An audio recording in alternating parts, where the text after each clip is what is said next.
Lord Brahma said, my dear boy Rudra, you have 11 other names.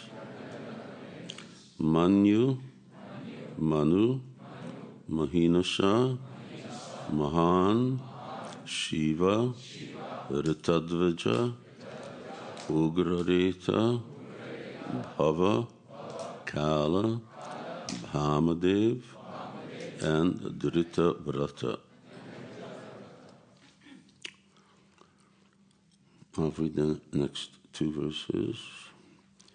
Dear Dhriti Rasaloma Cha, Niyut Sarpir Ilambika, Iravatis Svadhadiksha, Rudranyo Rudratis Triyaha. O Rudra, you also have 11 wives, called the Rudranis, and they are as follows: Dhi, Dhriti, Rasala, Uma, Niyut, Sarpi, Ila, Ambika, Iravati, Swadha, and Diksha. Grihanaitani namani, stananani cha sayoshanaha, ebhi srija prajabhavi, prajanam asi yatpati. My dear boy, you may now accept all the names and places designated for you and your different wives. And since you are now one of the masters of the living entities, you may increase the population on a large scale. And here we have a short purport by Srila Prabhupada. Brahma, as the father of Rudra, selected the wives of his son, his living places, and his names as well. It's natural that one should accept the wife selected by one's father, just as a son accepts the name given by the father, or as he accepts the property offered by the father. That is the general course in increasing the population of the world.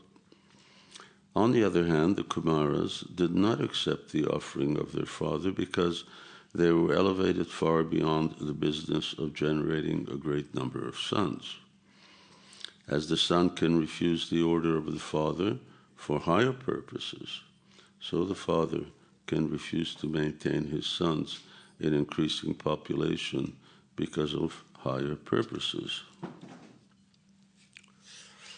That could have been edited a little more. Om Jnana Mirandasya Jnananjana Salakaya Chakshurun Militam Jena Tasmai Shri Gurave Namaha. Jai Shri Krishna Chaitanya Prabhu Nityananda Shri Advaita Gadadhara Shivasari Gaura Bhakta Vrinda. Hare Krishna Krishna Krishna Hare Hare, Hare Rama Rama Rama Hare Hare. Earlier on, Srila Prabhupada had commented that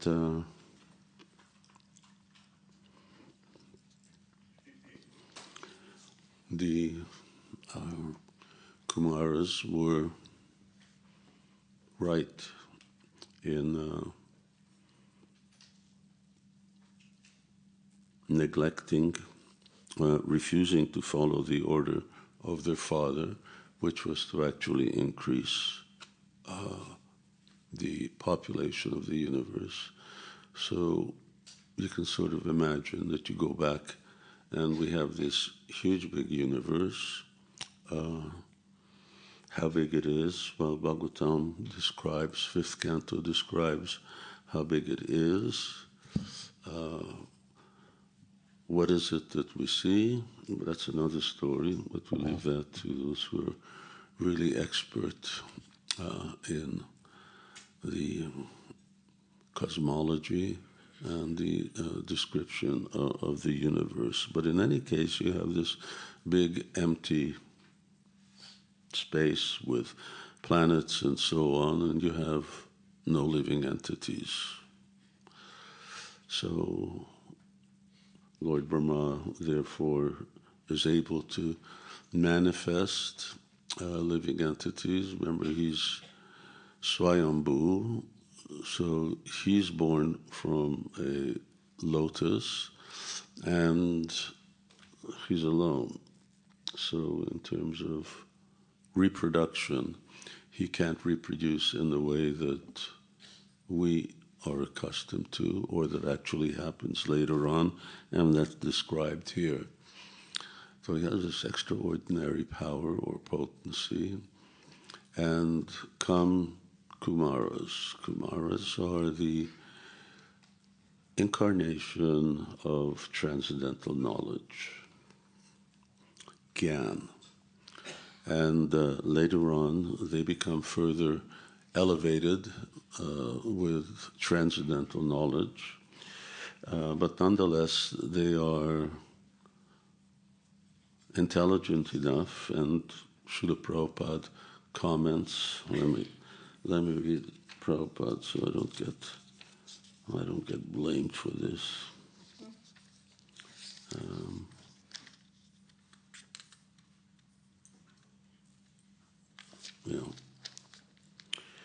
Four sons of Brahma declined to become family men even on the request of their great father Brahma. Those who are serious about gaining release from material bondage should not be entangled in the false relationship of family bondage. People may ask how the Kumaras could refuse the order of Brahma, who was their father, and above all the creator of the universe. The reply is that one who is Vasudeva Parayanaha, or seriously engaged in a devotional service of the personality of Godhead, Vasudeva, need not care for any other obligation. And Prabhupada quotes this Devarshi Bhutapta Niyam verse. So, Kumaras were wise enough to know that marriage, children, means further entanglement and complications in material life, and so they declined. And this is what Srila Prabhupada here says at the conclusion of this purport. As the son can refuse the order of the father for a higher purpose, so the father can refuse to maintain his sons in increasing population because of a higher purpose.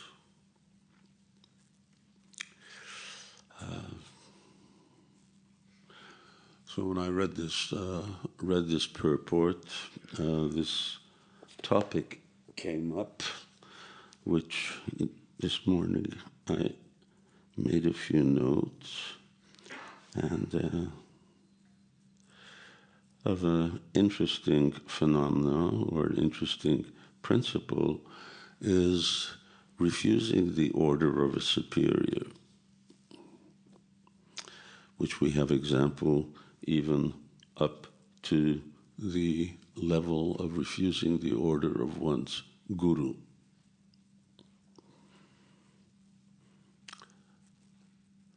There are different types of obligation or different types of duties that one has. And generally these are, you could say, in two different categories. There's Dharma, which are the specific rules laid out for the elevation of conditioned souls, and then there is paradharma.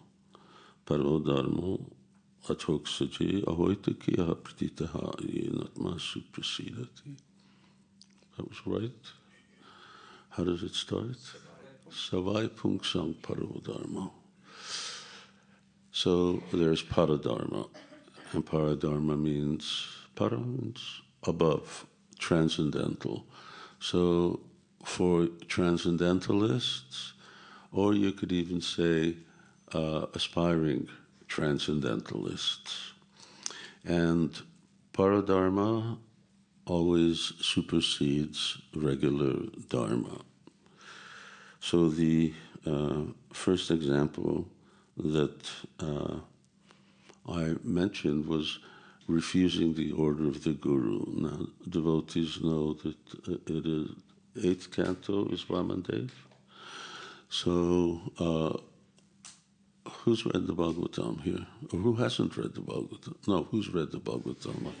I'll get a more honest answer. Okay, that's good. Who studied the Bhāgavatam? Really studied. This is Srila Prabhupada, 1977. He was speaking to some devotees and he said, just read Bhāgavatam over and over and over again and you'll never have any problems.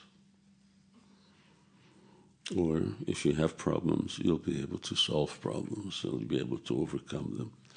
So we have the example of how Lord Vamandev, and interestingly here, that one of the names of Lord Shiva or Rudra is Vamandev.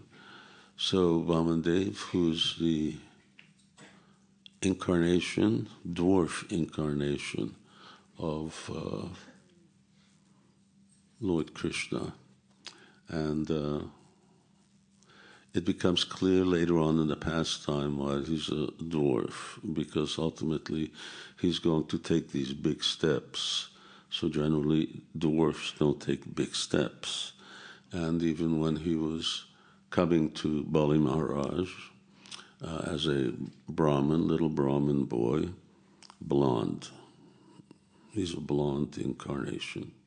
There's a few who are. Hiranyaksha is also blonde. Kapila Dev is also blonde. So there are blondes, although they say blondes have more fun. But there's not many.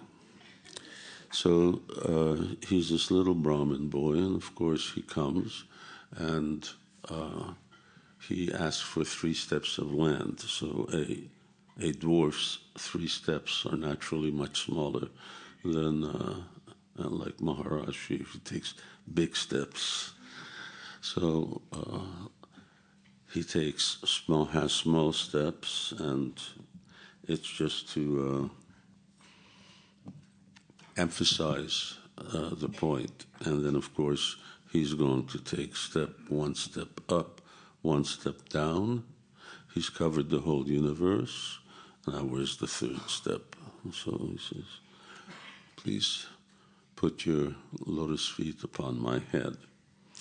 But Sukracharya discerns that this is not just a ordinary Brahmana or even a dwarf. This is Lord Vishnu. So he's going to trick you, because that's what he always does. Demons had taken away Swarga from the demigods, so he's going to trick you. But Bali Maharaj now was bound. He said, I made a promise. I said I'd give him 3 steps of land, and here's my guru telling me that I shouldn't.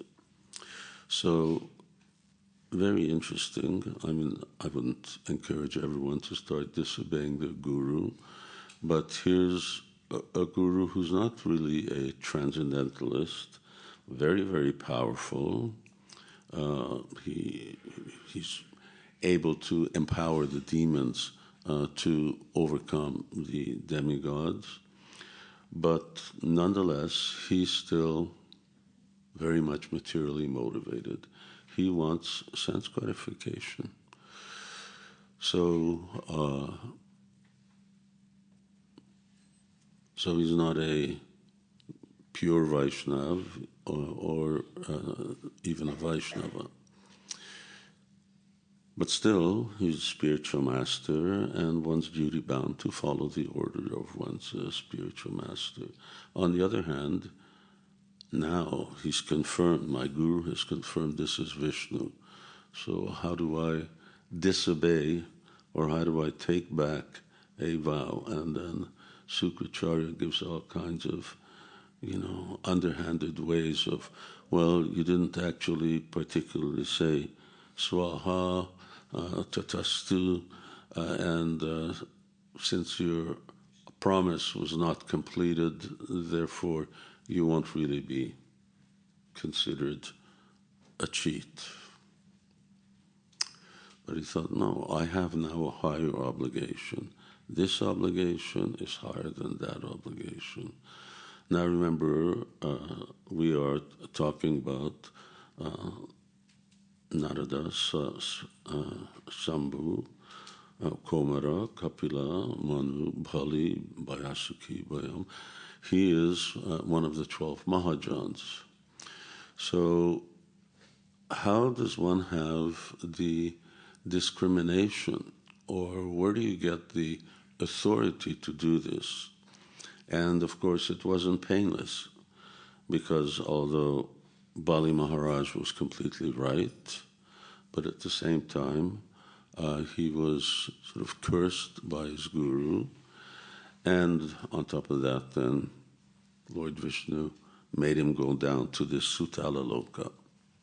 But Vamandev there remains as his doorkeeper. Even now he's there as the personal doorkeeper of Bali Maharaj. And of course, it isn't that he just stands at the door, but they're able to exchange and discuss, and so many other pastimes are also involved in all of this.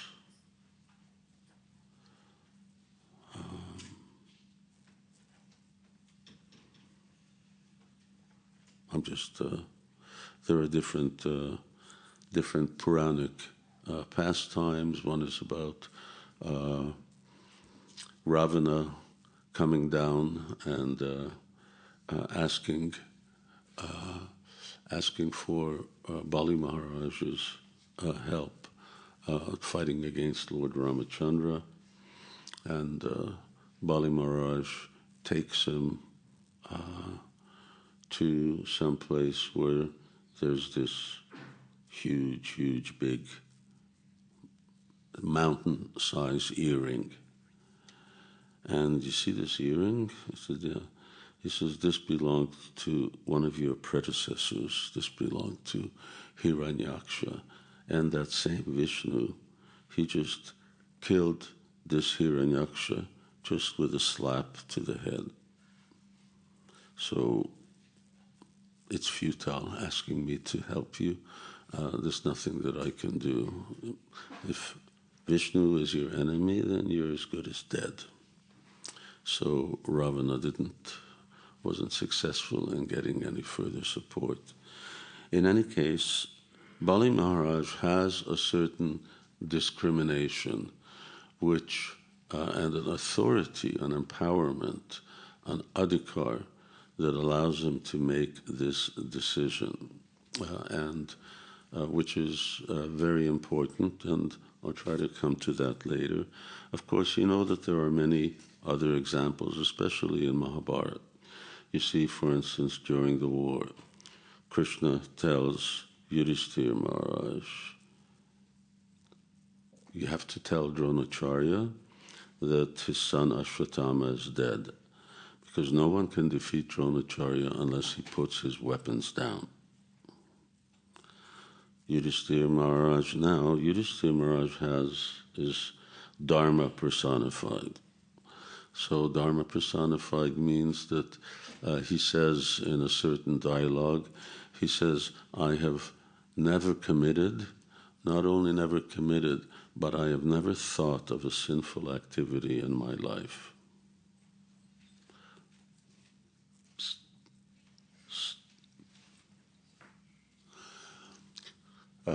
Which is a pretty impressive thing. I'm not going to ask anybody to put up their hands if they're in the same category, but never thought of a sinful activity, and he's never broken the rules of Dharma. Now Krishna says, say that Ashwatthama is dead. But Ashwatthama is not dead.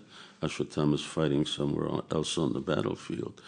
Duryodhana Dronacharya can't see him, but Krishna says, you must, otherwise he's going to single-handedly kill the whole army. So Yudhishthira Maharaj, I can't do it. I've never lied. You're asking me to lie. So now here's again a dichotomy. Here is Dharma. Now, I keep my word of honor. I'm going to be known as a liar in the future, or I do what Krishna says. And, as we know from Krishna's history, Krishna's, he fibs, he lies, he steals. So, of course, he can do that because he's the Supreme Personality of Godhead. And here now, just as Krishna is telling Arjuna that you just fight. You fight, you remember me. So finally, Krishna found an alternative. Okay, there's an elephant who's called Ashvatthama.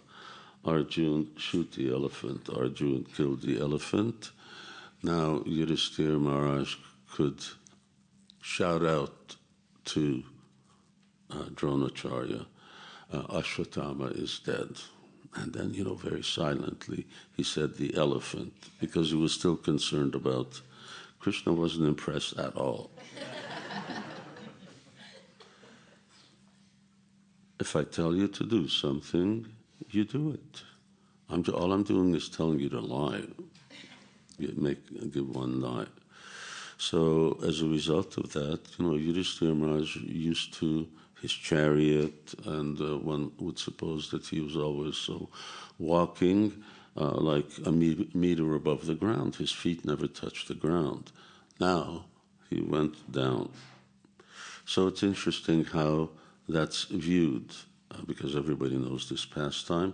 Certain moralists and so on say that because Yudhishthira Maharaj broke his vow of never lying, therefore he became disempowered.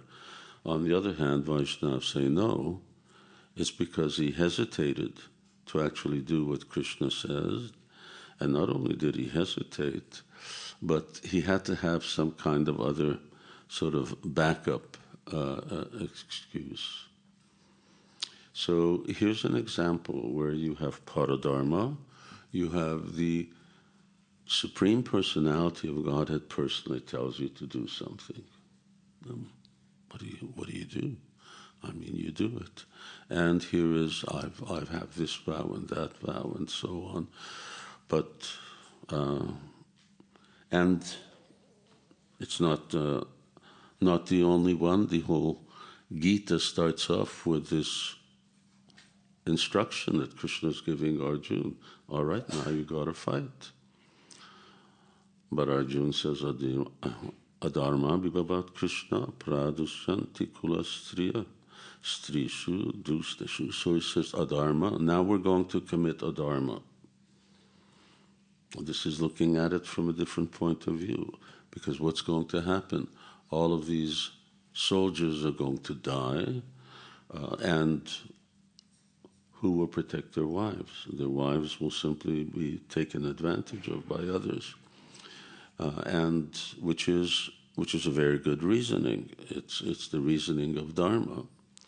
But on the other hand, here is Supreme Dharma personified, and he's saying, I don't care. Just do it. Just fight.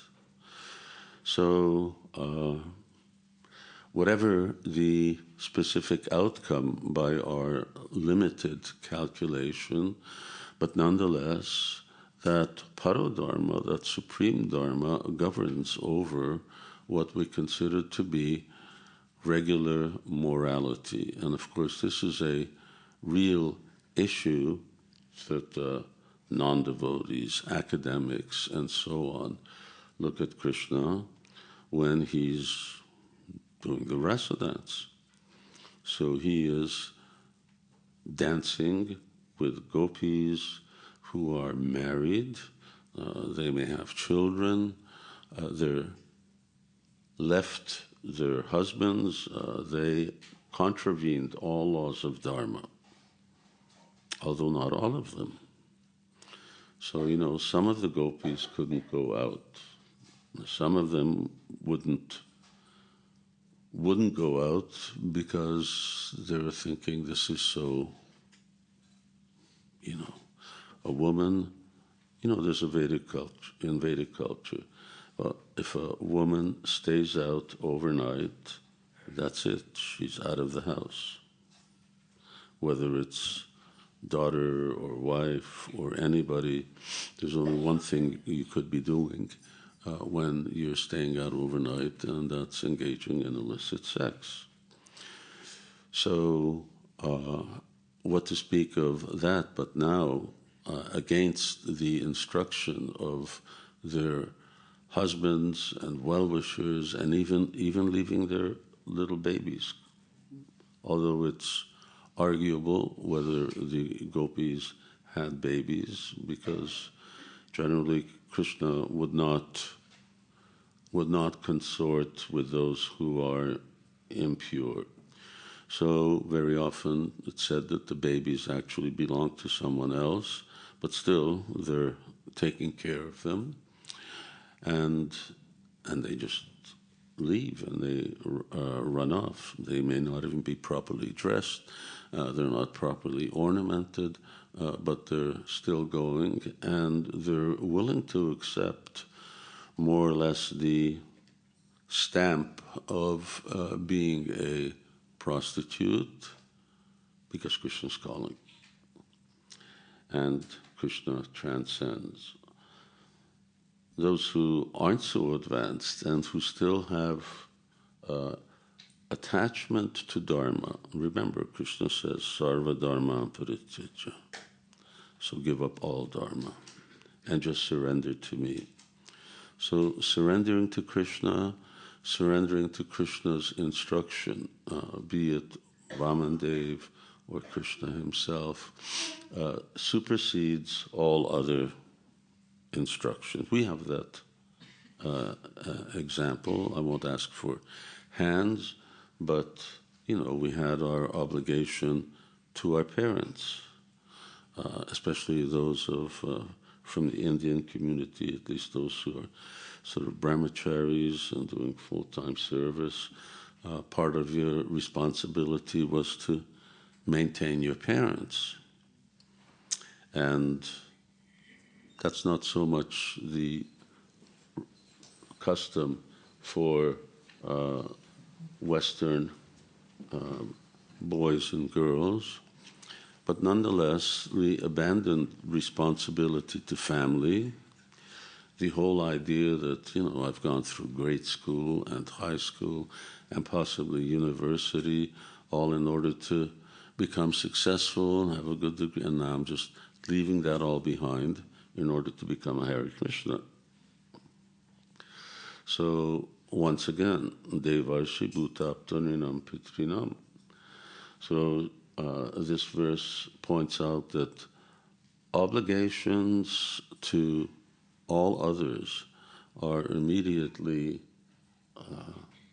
disposed of, mitigated by service to Krishna. So, was there any reaction to those devotees who became devotees or became full-time devotees or conducted themselves in a way that was unfavorable to their parents? No, not at all. In fact, they're considered to be very, very glorious because they're willing to accept that type of austerity. There's a very interesting example. Swarup Damodar Goswami, my godbrother, the BI, Bhaktivedanta Institute head. Srila Prabhupada's the founder, but he was the head at that time, and since then he's passed away. In 1977, he was spending a lot of time with Srila Prabhupada. And actually in those last months from, say, time that Srila Prabhupada went to Mumbai, in about April all the way till October, November, middle of November, Srila Prabhupada really concentrated on two topics. One is BI, and the other one was Varnashram.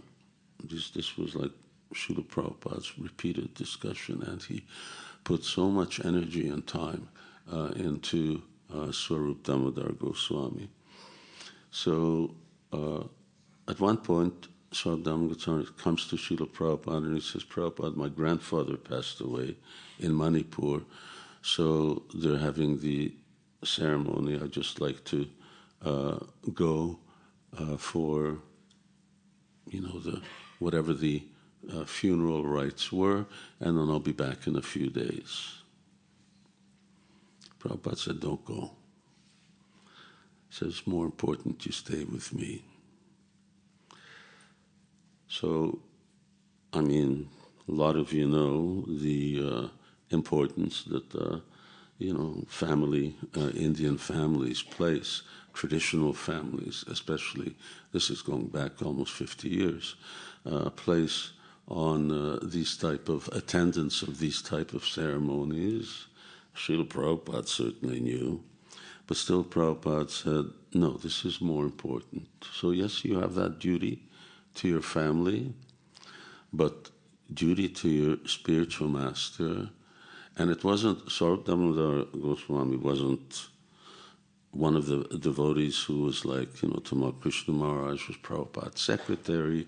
He was like the organizer behind everything that happened. And Srila Prabhupada had his cooks, Srila Prabhupada had his servants, and so on. But Prabhupada, this was the person that Prabhupada was really focusing on and infusing him with the transcendental intelligence to understand the fallacy of the scientific viewpoint. And so Swarup Damodar just said, okay, I won't go. So here's a good example, Dharma, but something that supersedes it. There are hierarchies of instructions. Thakur Bhaktivinoda talks about this in his little book, Bhaktyaloka, which is really a commentary on,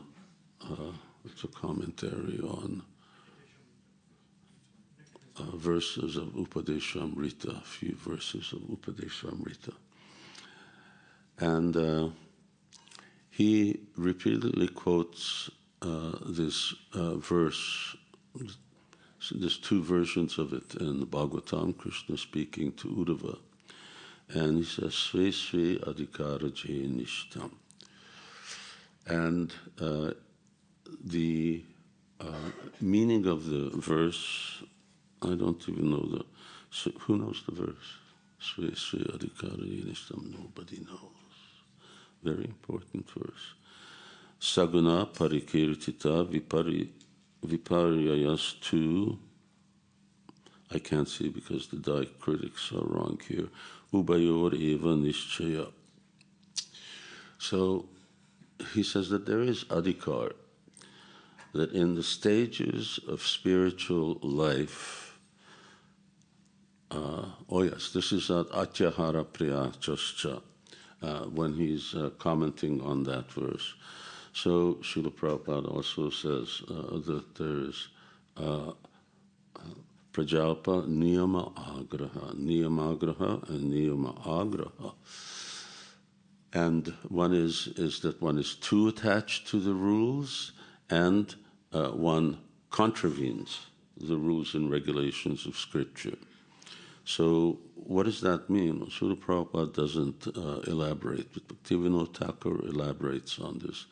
He said at every stage of devotional service, Shraddha, Sadhu Sangha, Bhajana, Kriya, Narta, Nivritti, Nishta, Ruchi, and so on, one has certain obligations to fulfill, and one has the right to a certain type of activities. You have rights and obligations. When you go to a higher stage of devotional service, when you become more spiritually advanced, then it may be that what you were obliged to do at this stage, you are at this stage, you are no longer obliged to do at this stage. In other words, you give up a lower obligation and you take up a higher obligation. And then you also have a different right. So this is adhikara. What is an example? And then he says that if devotees stay at a certain level when actually they have the qualification to go higher, that is a sinful activity. Very often, you hear devotees saying, "Oh, I'm not that advanced." So you better not be that advanced, because if you are advanced, or you should be more advanced, then yes, you need to move forward. Bhaktisiddhanta Saraswati Thakur didn't allow his disciples, for instance, to read the Madhya Lila chapter 8. This is Ramananda Samvad, discussion between Ramananda Roy and Chaitanya Mahaprabhu. That was a general instruction. The general instruction was meant to be superseded when the disciples were actually advanced enough to understand topics of Madhurya Ras.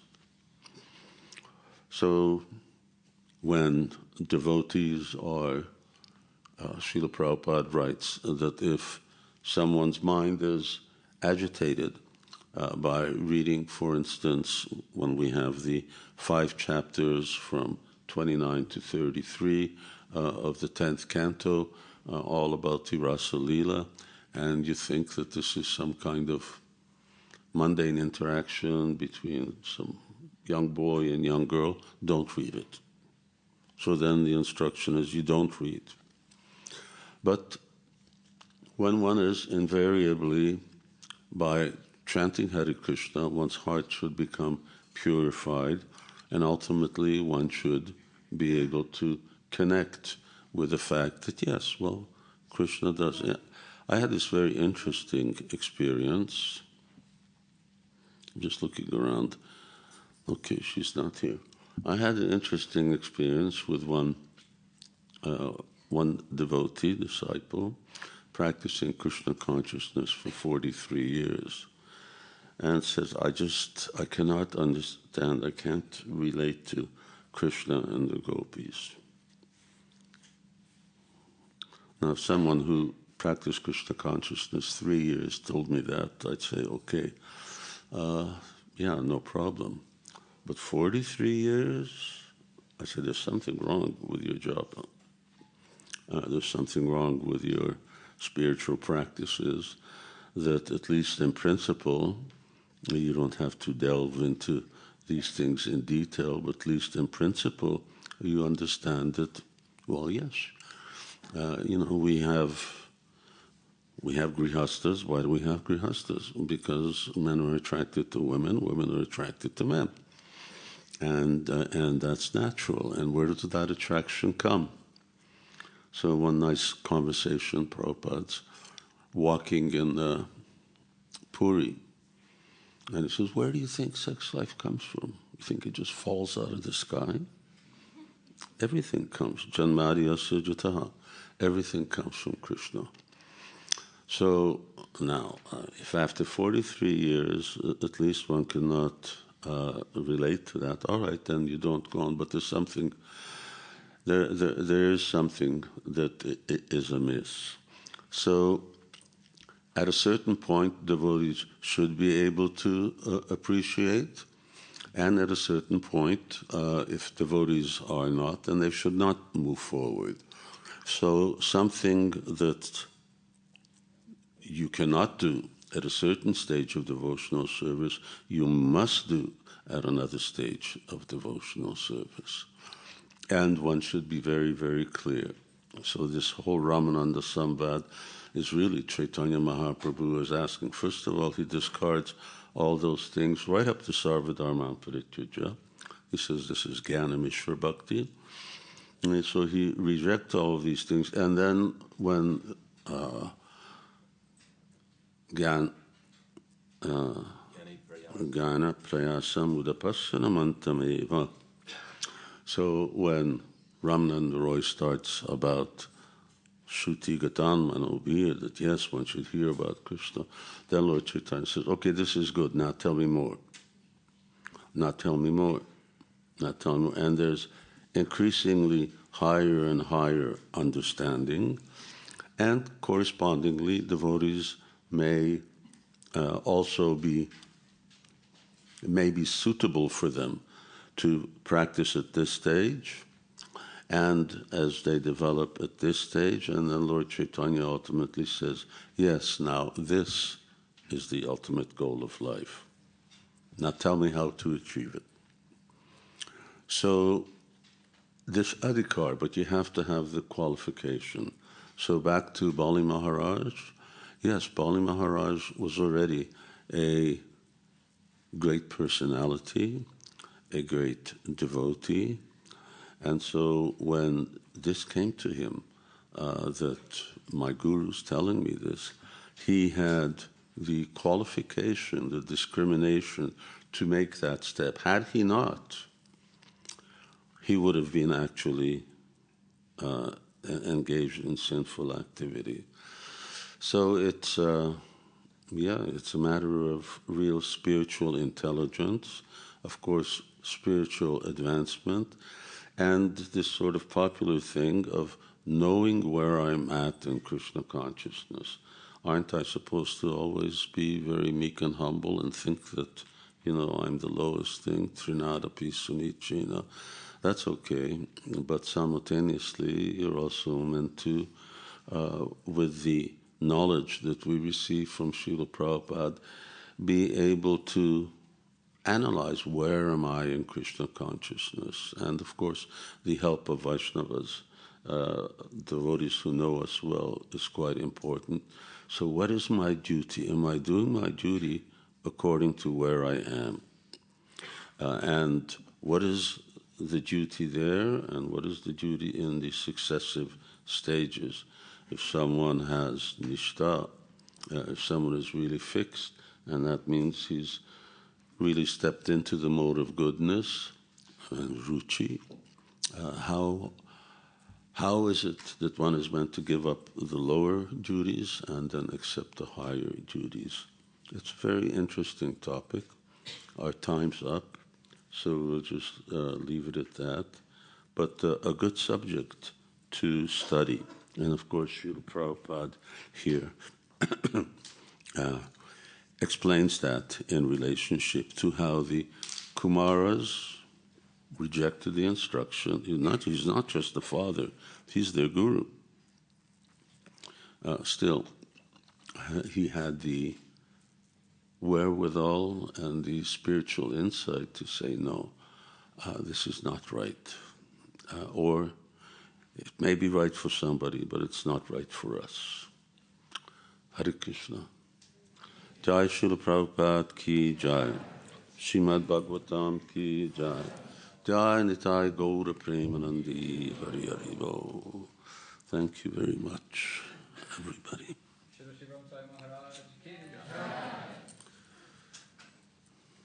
That's it, right? Prasadam time.